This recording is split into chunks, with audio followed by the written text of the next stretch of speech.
What if the most famous lost city was never real, but the disaster behind the legend was? And what if the only place the two were joined was the mind of a man digging 3,000 years later? This is the story of a town that emptied before the end, a wave that crossed a sea, and a fable that came looking for them both. This is the story of Atlantis. A morning on an Aegean sea around 3,500 years ago. The town is built up the slope in 3 stories, plastered white, the walls inside painted with lilies and swallows and boys boxing and a fleet of small ships rounding a headland. There is a working harbour below. There are paved streets and clay pipes carrying water under them. This is a real place, lived in by real people. And on this morning, it is going about an ordinary day. And the ground will not stay still. A tremor moves through the floor. The jars on the shelves rattle and settle. It passes. It is not the first. For weeks now, the island has been shaking, small shudders, then a few hours of quiet, then another. The people here know the ground. They have felt it move before. But it has never come like this, in waves, day after day, getting worse. So they are leaving, not in a panic, in order. Down at the harbour, the boats are being loaded. People are carrying out what they can carry, the good cups, the tools, the jewellery, the things a family takes when it does not know if it is coming back. Walls are cracking now. Some of these houses were shored up after an earlier shock, patched, lived in again.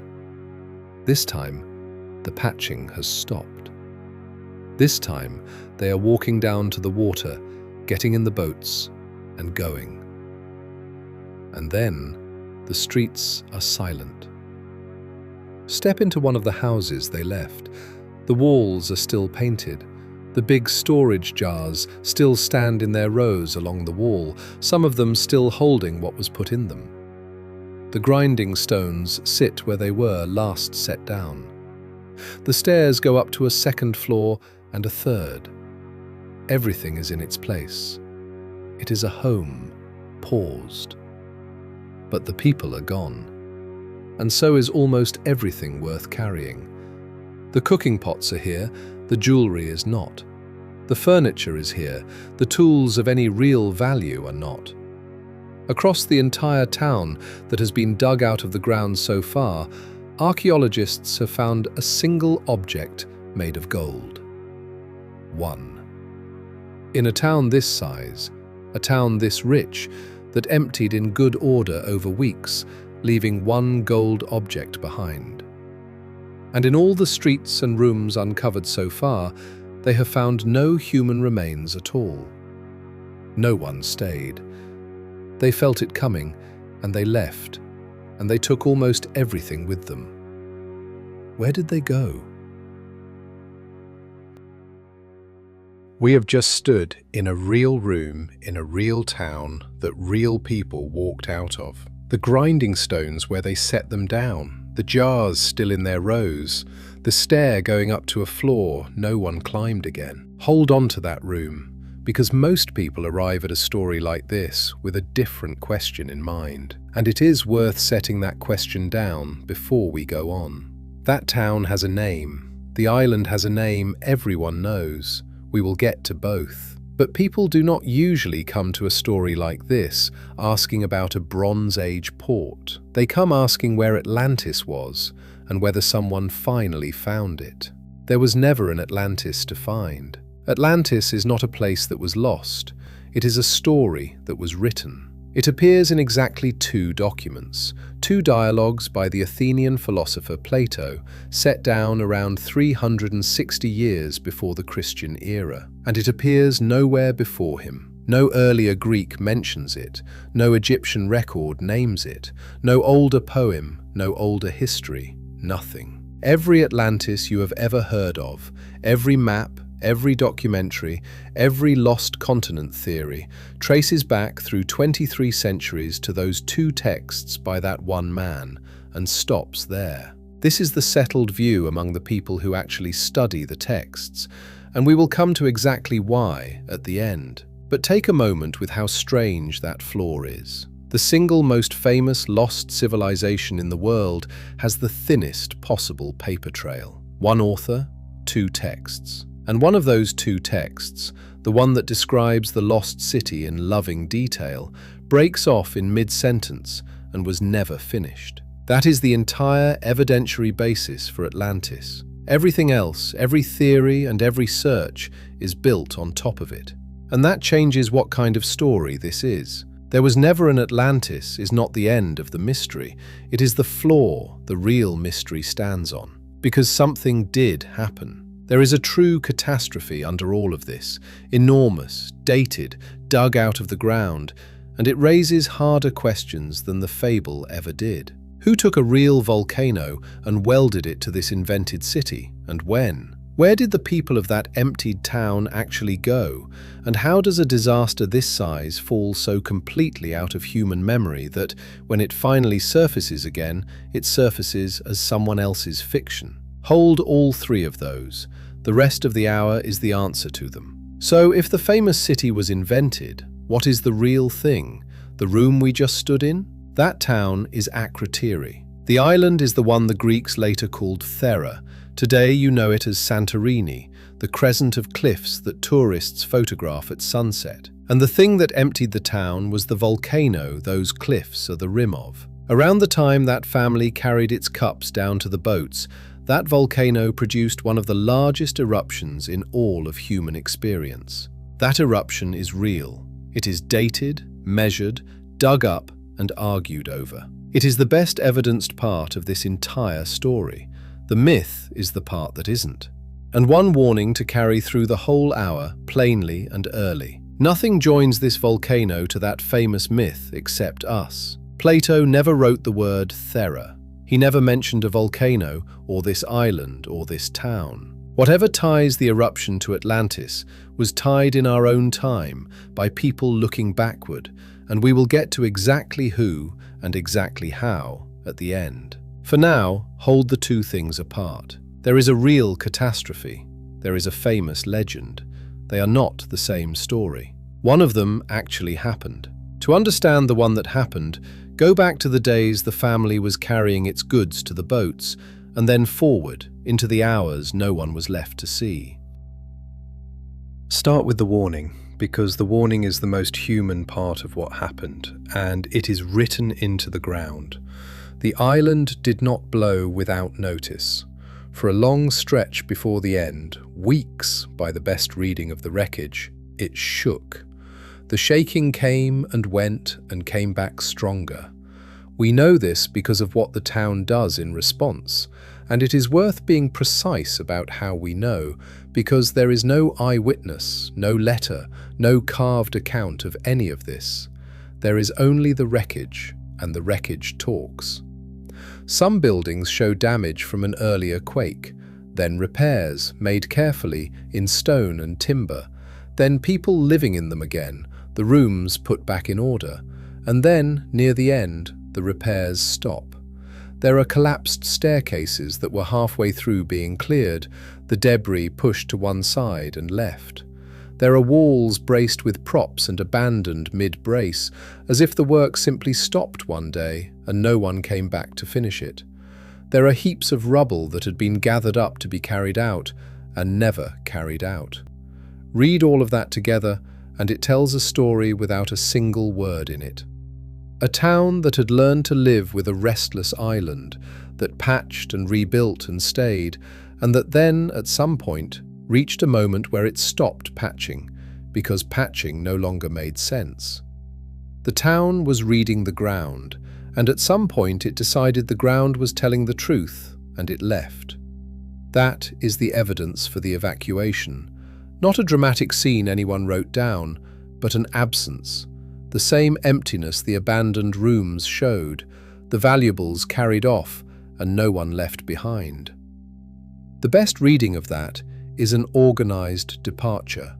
People who saw it coming and got out while the sea was still calm enough to row, taking with them everything a person carries when they are leaving and mean to survive. We will sit with that absence properly later, and with the honest limits of what it can prove. For now, the town is empty, and the boats are gone, and the island is alone with what is about to happen to it. And then, with the town empty, the island came apart. What a volcano of this size does is hard to hold in the mind, so take it in concrete pieces. First, the eruption threw rock and ash high into the sky, a dark column standing over the sea, miles high, spreading at the top into the flat cloud that very large eruptions make. Out of that column the fall came down, and the fall was enormous. We can measure it because it is still lying where it landed. On a neighboring island, 27 kilometers away across open water, the eruption left a layer of pumice 250 meters above the level of the sea. Stop on that for a moment. Pumice, light volcanic stone, thrown across 27 kilometers of sea and stacked a quarter of a kilometer up the side of another island, higher than almost any building you have ever stood in, on a coastline a day's sail away from the volcano that threw it. That is the reach of the fall alone, before the worst of it. Then the center of the island collapsed. A volcano this size sits over a chamber of molten rock, and when it empties that chamber fast enough, the ground above has nothing left to rest on, and it falls. The middle of the island dropped into the sea.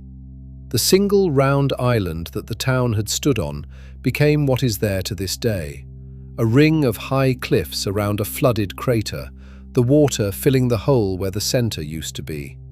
The shape that the tourist boats sail into now, the famous curved bay, is not a bay. It is the wound. It is the outline of the part of the island that is no longer there. How much rock came out of the ground is one of the things still argued, and the honest answer is a range, not a single number. Recent estimates put the volume of solid rock erupted somewhere from the high 20s into the low 40s of cubic kilometers. Older estimates run far wider on both sides. The numbers are slippery because so much of it went into the air and the sea and is hard to measure now. But you do not need the exact figure to place the event. Whatever it was, it sits among the very largest eruptions that humanity has any record of having happened, anywhere in any age. On the scale volcanologists use to rank them, an 8-step scale of intensity, this one rates a 7. The volume is not the only number still in dispute. There is a stranger one, which is when this happened. Two careful sciences look at the same eruption and put it 100 years apart, and that argument has not closed. Set the year aside for now, we will need it later, and the reason it cannot be pinned down turns out to be a story of its own.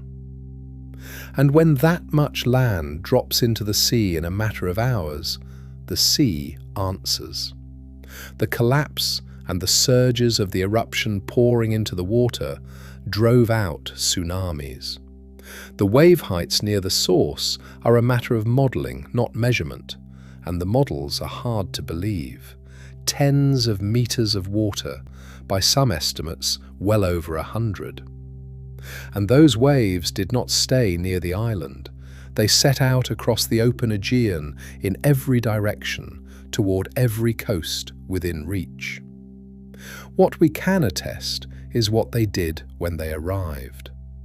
The nearest large coastline lay 110 kilometers away on Crete, and the waves struck it hard enough to leave its mark in the ground. The town was already empty. The sea did not know that. Before we follow the wave, stay on the island a moment, because the ash that buried the empty town did something a fire or a war could never do. It kept the town. This is the strange mercy of a volcano. A fire burns a place down to nothing. A war loots it and leaves the ruins to weather. But a fall of ash and pumice does the opposite. When the debris came down on the empty streets, it did not destroy them. It packed itself over and around and into everything, meters deep. And then it sat there, dry and undisturbed, for 3,500 years. No looters came, because there was nothing on the surface to tell anyone a town was down there. No one rebuilt on top, because the island itself was now a poisoned, reshaped place no one wanted. Nothing rotted, because nothing could get in. The town the family walked out of is, in large part, still the town the family walked out of, frozen at the moment of leaving. And what it kept is not a primitive place. Set aside any picture you have of the Bronze Age as huts and fire pits. This was a town of buildings 3 stories high. There were paved streets and a drainage system, clay pipes running under the streets to carry waste and rainwater away. The kind of plumbing that much later cities went without for centuries. There were goods brought in from across the sea, and stone weights for trade, the marks of a place plugged into a wider world of ships and ports. And the walls were painted. Not a few of them, many of them, room after room, house after house, in some of the most beautiful images that survive from anywhere in the ancient world. A boy holding up a fishing line in both hands, the day's catch dangling from it. Young women crouched among red flowers, gathering saffron, their clothing and jewellery painted in exact detail. A whole fleet of ships, drawn small and precise, rounding a headland between 2 towns, with dolphins in the water and people watching from the rooftops. Lilies and swallows in flight across a plastered wall, the birds turning toward each other in the air. These are not the paintings of a people scraping by. They are the paintings of a people with the time, the wealth, and the confidence to cover their homes in pictures of their own good life. And these are the actual surviving things, not an artist's guess at how a Bronze Age town might have looked, but the paintings lifted off the walls of the houses themselves, out of the ash, restored, and standing now behind glass in a museum. You can go and look at the real plaster these people painted on. That is how complete the preservation is. And in all of it, the loudest thing in the town is what is missing. People reach, almost always, for Pompeii, the other town an Italian volcano buried, and the comparison is right in one way and exactly backward in another. At Pompeii, the people are still there. The ash settled over them where they fell and hardened, and the bodies rotted away inside it and left hollows, and when archaeologists filled the hollows with plaster, they got casts of the dead in the moment of dying. A mother curved over a child, a man fallen at a doorway, a dog twisting against its chain. The horror of Pompeii is that you are looking at the people. Here it is the reverse. In the whole stretch of the town uncovered so far, there are no bodies. There is one object of gold in the entire excavation, a single small figurine, where a town caught by surprise would have left jewellery and coins scattered everywhere. The valuables went out the door, and the people went with them. So the eeriness of this place is not death, it is the empty chair.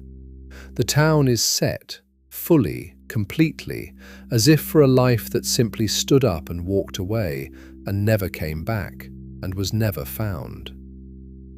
What does that absence prove, and what does it not?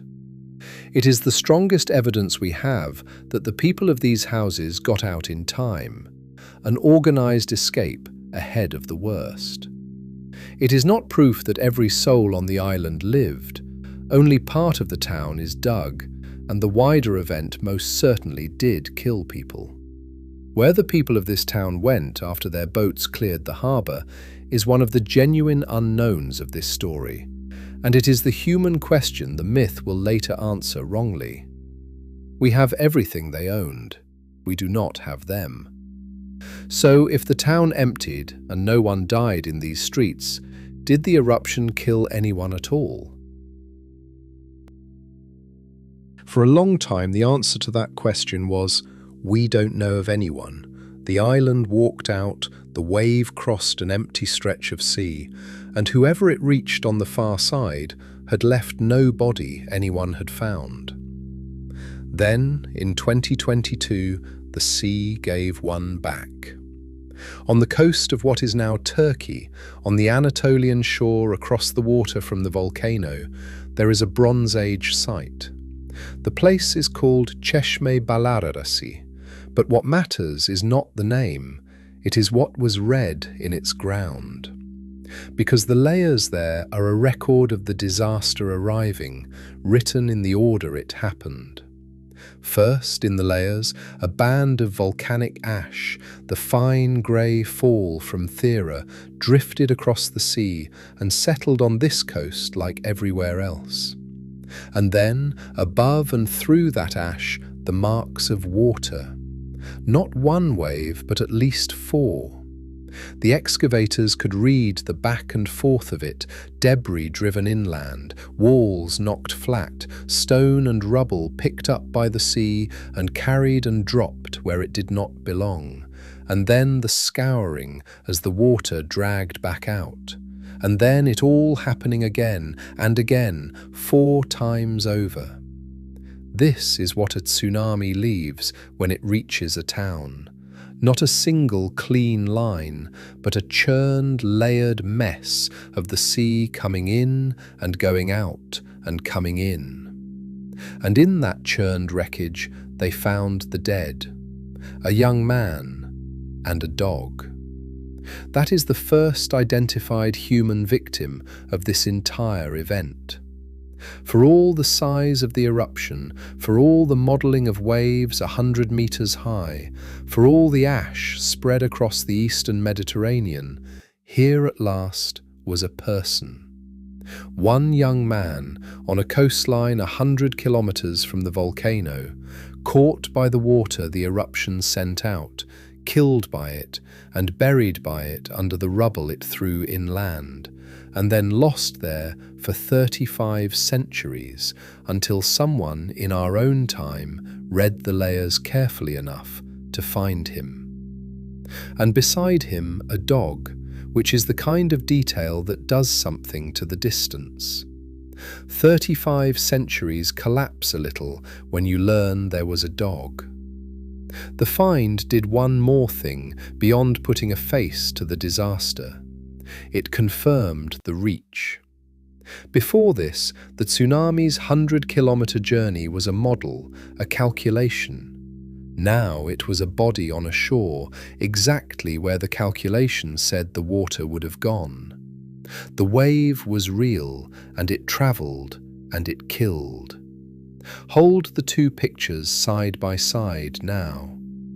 On the island, a town with no dead, the people gone before the end.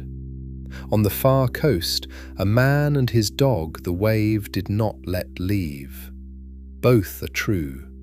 Both belong to the same few hours of the same event. That is the honest shape of what happened, and it is more complicated and more human than either a triumph or a massacre. The people of the town saw it coming and got out, and the sea still found someone, somewhere, who did not. One town with no dead, one coast with 2. And this find is recent. The young man on the Turkish shore was read out of the ground in our own decade, the only human face the disaster has yet shown us after 3,500 years. The same dig pinned something else down. The carbon in those layers says the eruption happened no earlier than the early 1600s before the Christian era. Remember that phrase, no earlier than.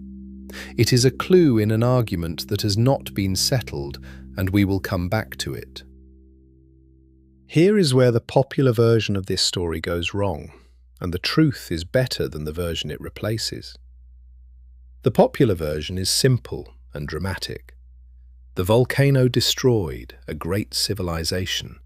The Minoans, the Bronze Age people of Crete, the great sea power of the early Aegean, whose painted, sophisticated world the buried town was a part of, are supposed to have been wiped out by the eruption in a single stroke, a sea empire gone in a day of fire and water. It is not what happened. The Minoans survived the eruption. The ash fell on Crete, the waves struck its north coast, the damage on the coast was real. But the civilization did not end. The Minoan world was centered not on the lost island of Thera, but on Crete, the large island to the south, with its great palace complexes, its harbours, its trade reaching to Egypt and the Levant. And Crete did not go down with Thera. At a number of sites, life carried on. At some, by the way the archaeology reads, the culture reached its fullest, richest expression in the generations after the volcano blew, not before. The people who had lost their northern island went on building, painting walls, keeping accounts, and sailing the same trade routes they always had for generations. Whatever the eruption was to them, and it must have been a terror, ash falling out of the sky, the news of an island gone, it was not the end of their world. Their world kept going.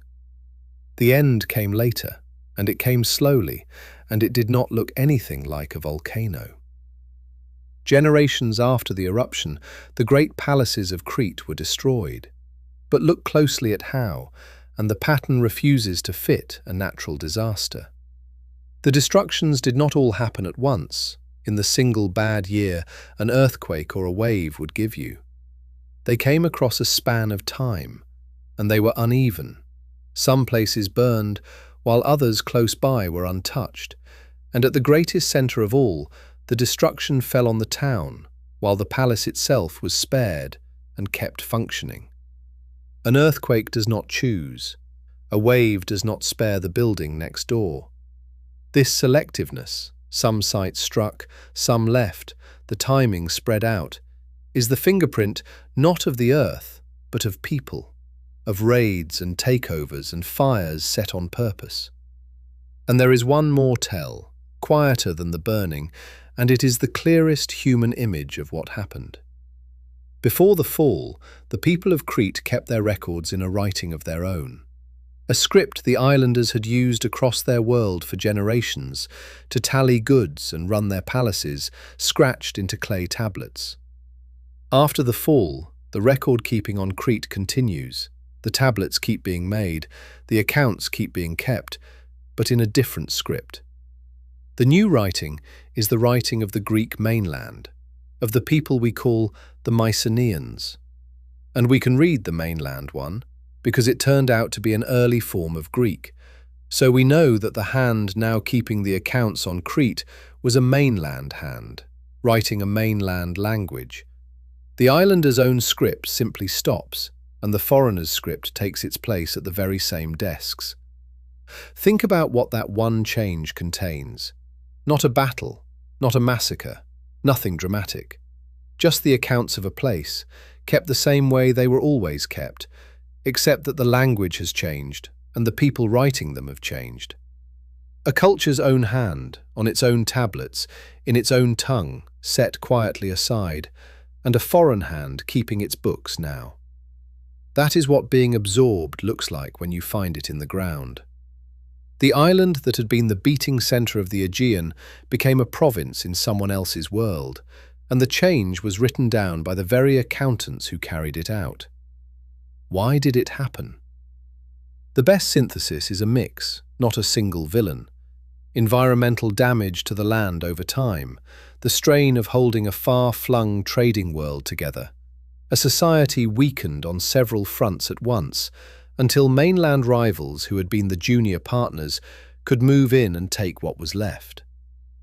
Whether the eruption was an early weight pressing on that scale, generations back, or already too distant by then to matter at all, is genuinely unsettled. But notice what the truth does to the story. A drowned empire legend wants a single day. Fire, water, an empire swallowed. Done. The real fall of the Minoans was a long unravelling that no one living through it would have called an ending.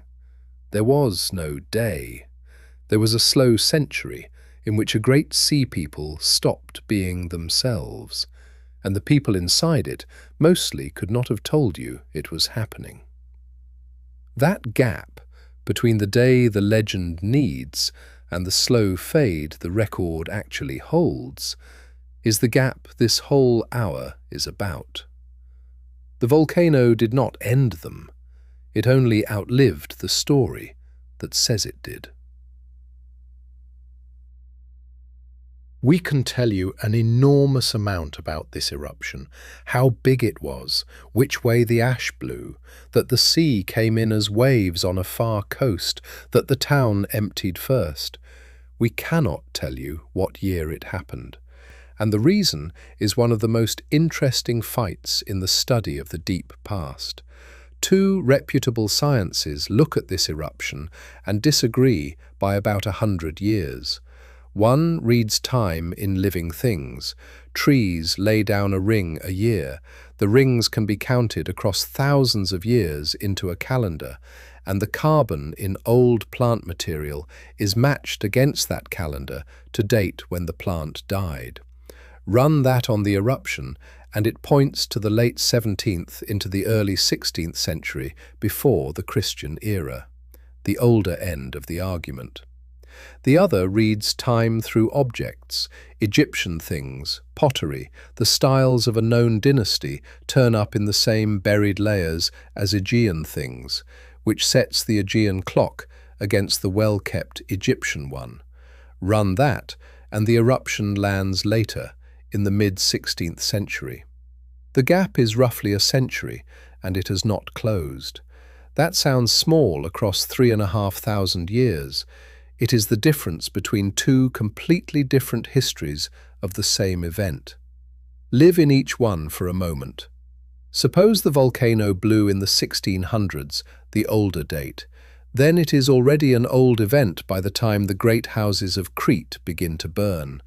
Generations stand between the ash and the fall, which makes it very hard to blame the one for the other. You cannot pin a collapse on a disaster a great-great-grandparent barely remembered. And the famous painted world of these people, the frescoes, the height of their wealth, rose to its peak in the long, calm shadow after the blast, not before it. The eruption is not the beginning of the end. It is the distant thing the culture absorbed and then outgrew. Now suppose it blew in the 1500s, the younger date. Everything tightens. The same Egyptian kings archaeologists can pin to a calendar are now walking the earth at roughly the time the sky over the Aegean went grey, and the slow fall of Crete begins not long after the island is lost.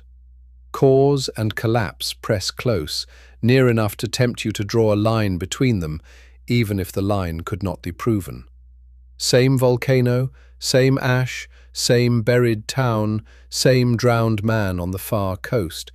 But depending on a single number we do not have, you get two genuinely different histories of the Bronze Age Aegean. And there is a twist in this argument, a lesson in how easily the deep past can fool us. For years, the early date had what looked like hard, independent proof. Far from the Mediterranean, in the ice of Greenland, a chemical spike, a layer of sulfur frozen into the record at 1 year, the kind of mark a giant eruption leaves when its haze spreads across the whole sky. And in old trees, a scar, a year of frost damage, the kind a darkened sky can cause. both lined up near the 17th century, and both were read for years as the global fingerprint of Thera, signing its own date into the planet. Except the fingerprint belonged to someone else. When the chemistry of that frozen sulfur was examined closely, it did not match Thera at all. It matched a volcano called Aniakchak in Alaska, half a world away, which had erupted around the same time. The spike everyone had trusted was another volcano's, and the frost ring went with it. Two of the strongest anchors for the early date turned out to belong to an eruption nobody in this story had been thinking about. A fingerprint everyone trusted turned out to belong to a stranger. So the year is still open. Take away the borrowed fingerprint, and two honest methods are left disagreeing, with a century of room between them. We can describe the day in detail. We cannot tell you the year. So here is what we have, before anyone in this story has ever heard the word Atlantis. A real island, a real town that emptied itself ahead of the end. One of the largest eruptions in human experience. A wave that crossed a sea and killed at least one person on a far coast. A great sea people who survived the blast and then, generations later, and for tangled human reasons, faded out of being themselves. A real day with real dead and real survivors. And then it was forgotten. The whole Bronze Age world wound down, and not only here. Across the eastern Mediterranean, in the centuries that followed, the palaces failed. The trade routes that had tied the region together frayed and broke, and the systems of writing that ran them fell out of use. This is a wider collapse historians still argue over, but its effect on our story is simple and total. The script that had kept the records of the island's world, the one the foreign hand replaced and then the foreign hand itself, stopped being written and was forgotten, and would not be read again for more than 3,000 years, until scholars in the 20th century painstakingly cracked it. For all that time, the tablets were just marked clay no one could read. And so the chain broke. The chain of living people who could have said, one to the next, down the generations, there was once a great sea people, and an island in the north that blew apart in fire, and a town our ancestors walked out of before the end. Each link in that chain is a person remembering and telling. Snap enough of them, and the memory is simply gone. Not hidden, not encoded, not waiting to be found. Gone. No one carried the eruption forward as the eruption. The facts of the day, the weeks of warning, the loaded boats, the column of ash, the wave, the young man on the far shore, dropped out of every record we can read because there were no records left to hold them. What survived, after enough centuries, was not a faded memory of the event, a garbled rumor with a kernel of truth. It was nothing. The event itself was gone, as if it had never happened to everyone who came after. This is the gap this video is named after, the space between a catastrophe and what survives of it. A real day emptied of its facts. And what eventually fills that kind of gap, centuries later and a sea away, is not a memory, it is a story. The day was real, the remembering was not. Move forward now, almost to our own time, to the man who pulled the real town back out of the ground, and who, in doing it, laid the modern idea onto the old story. In 1939, a Greek archaeologist named Spiridon Marinatos was working on the north coast of Crete And he noticed something about the beach.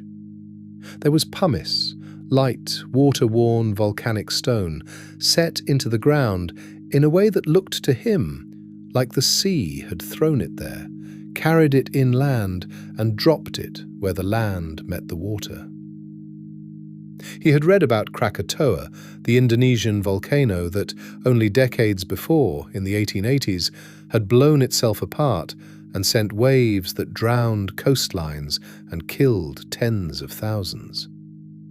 He knew what a volcano could do to a shore across the water, and he put the two things together into an idea: that the eruption of Thera, the great Bronze Age blast to the north, had done the same thing here, that a tsunami from the volcano had struck Minoan Crete, and that this might be what brought the great civilization down.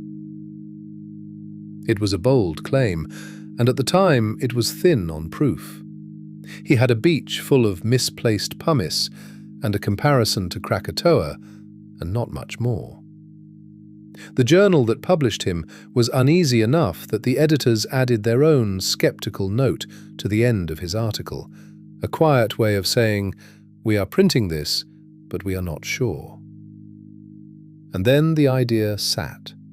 For years it was a hypothesis without a body to attach to, an argument about a civilization's fall made from stones on a beach. Then, nearly 30 years later, in 1967, Marinatos finally went to the volcano itself, to Thera, and began to dig where the ash lay deepest. And what he had spent a career arguing about came up out of the ground almost at once.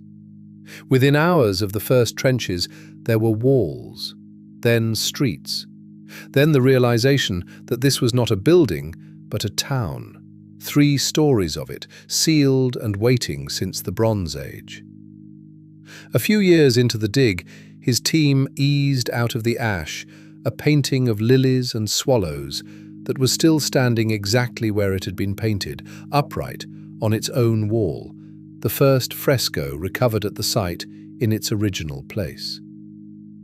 The town we have walked through this whole hour, the empty rooms, the storage jars, the single gold figurine, he is the man who found it, late in his life, after decades of being doubted. And then he died there. In the mid-1970s, at the site he had opened, among the trenches of the buried town. The man who first imagined that Thera had drowned a world ended his own life inside the proof of it. So one man both proposed the link to the old story and dug up the real town. And it is worth being exact about what he did, because it is the hinge of this entire video, the place where the catastrophe and the myth are first welded together. Marinatos looked at a real eruption and reached backward toward a famous old fable and saw a connection. He took a modern fact, the volcano, the wave, the buried town, and carried it to the myth. There is one more name often attached to this bridge. About 30 years after Marinatos's first paper, a Greek seismologist named Angelos Gallinopoulos argued in a 1969 book that Plato's impossible numbers might be a copying error, that if you divided the famous figures by 10, the dates and the distances shrank down to something that could fit the Aegean and this eruption. It is a clever conjecture, and most classicists reject it. There is no evidence such an error was ever made, and the mechanism does not hold up well under scrutiny. But notice that it is the same move as Marinatos's, only with arithmetic. A modern reader holding a real event, reaching back into an old text and trying to make it fit. And that is the whole of the connection, sitting right here in the 20th century. The reaching is ours. It runs from a modern reader holding a real event back into a text written long before. It has never once run the other way. He did not find the myth in the volcano. He carried the volcano to the myth. Which brings us, last of all, to the text itself and to the man who wrote it. Around 360 years before the Christian era, the philosopher Plato put into one of his dialogues a scene set generations earlier still.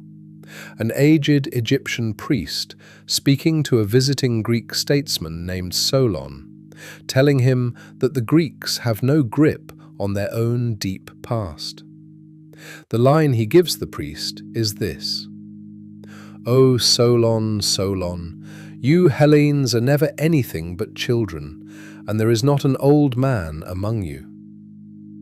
The priest's point is that the Greeks keep being wiped clean by floods, by fires, and so they keep losing the record of who they were, while Egypt's records run unbroken.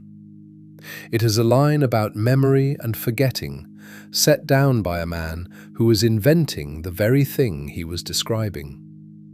Because what Plato wrote in those two dialogues and nowhere before him is a fable.